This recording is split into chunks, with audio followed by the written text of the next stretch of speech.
prisoners and stop the trial of some others. Now, this move comes after over a week of anti-government demonstrations in the small Gulf state. On Monday, pro-government groups joined the protesters in their demands for the release of political prisoners. Their freedom is a condition that's laid down by the Shia opposition for them to join dialogue with the government. Rallies for both sides are still underway in the capital, Manama. Egypt's foreign president Hosni Mubarak is a multi-billionaire, and he has had just over a week to hide that cash away. Now, the new transitional government has frozen those sizable assets, abroad at least, and they want to know just how he got his hands on so much money. Ayman Mohyeldin has more from Cairo.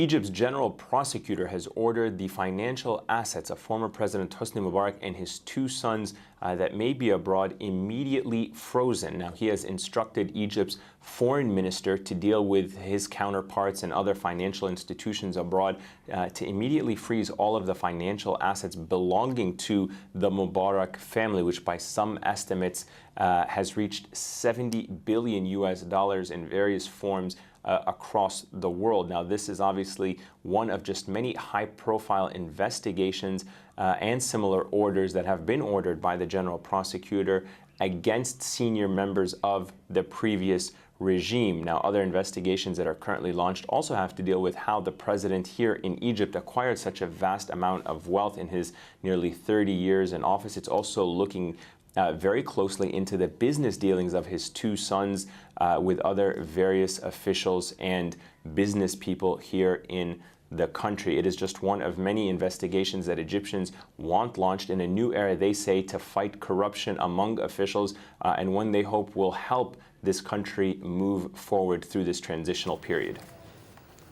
In Morocco, 5 charred bodies have been pulled from a bank after it was set on fire during a day of national protest. The bank in the northeastern region of Al Hoceima is one of many that were targeted on Sunday. Now, government officials say the bank was set on fire by troublemakers linked to nationwide pro-democracy protests. At least 2,000 people took to the streets of the capital, Rabat, to demand a new constitution in the country.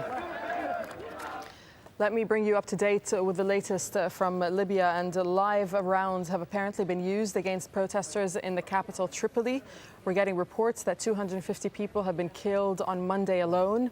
The AFP news agency is reporting that airspace over the city has been closed. We've also been getting reports of airstrikes on anti-government demonstrators in Tripoli as well as Zawiya. But the leader, Muammar Gaddafi's son, Saif, has denied this. And there are some signs that Libya's leader, Gaddafi, is losing some control over his armed forces. 2 senior Libyan Air Force officers have flown their fighter jets into Malta and defected, and they say they were ordered to bombard protesters.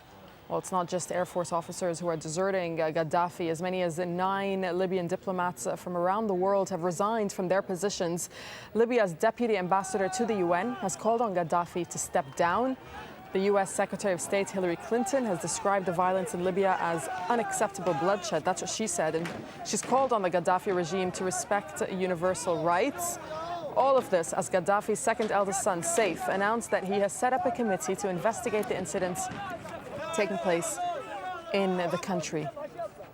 Let's speak to Shahrazad Kablan. She's a Libyan American who's been protesting outside the White House, urging the Obama administration to intervene.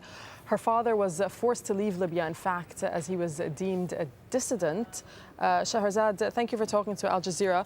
I know that you've been in touch with people in Libya when you've been able to get through to them, considering the communications are down. But what have you heard on the situation this evening? What we heard this evening is very, very disturbing. Right now, our people are being massacred.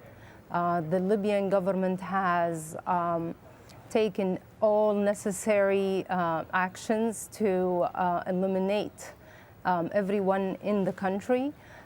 They are shooting at people indiscriminately, and they are using machine guns. They are using 25 calibers machine guns.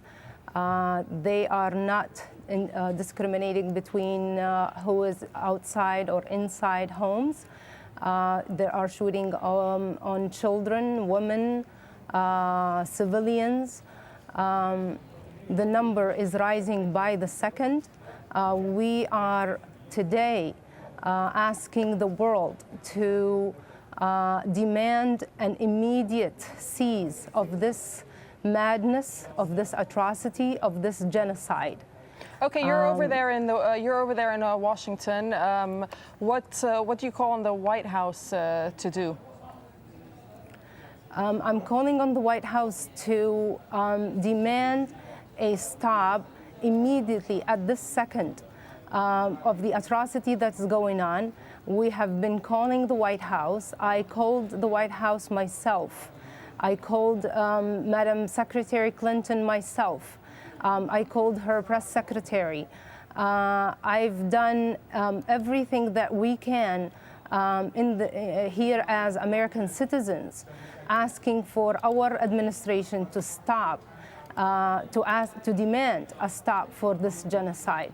And so far, all we're getting is we are monitoring the situation.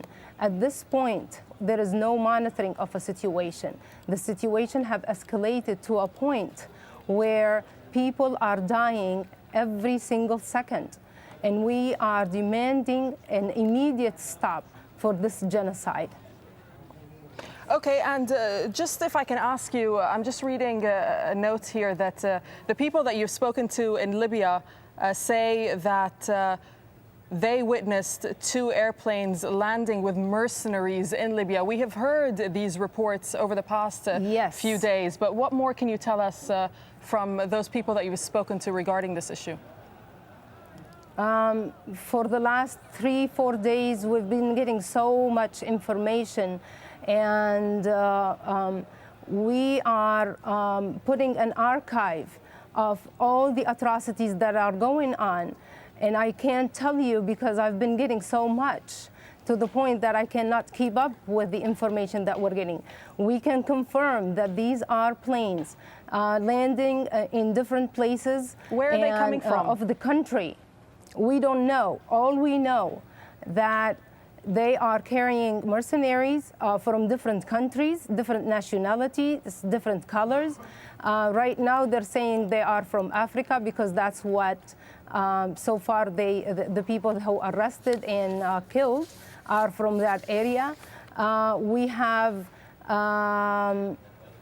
evidence of their passports and papers they are carrying with them that says that gave orders from Gaddafi to give them free and all the help to roam the country and do whatever they need to do.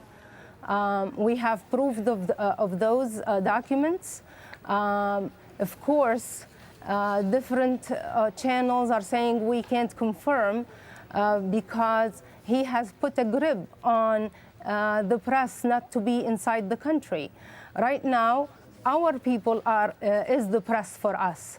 Our people are taking pictures with mobile phones. Our people are taking pictures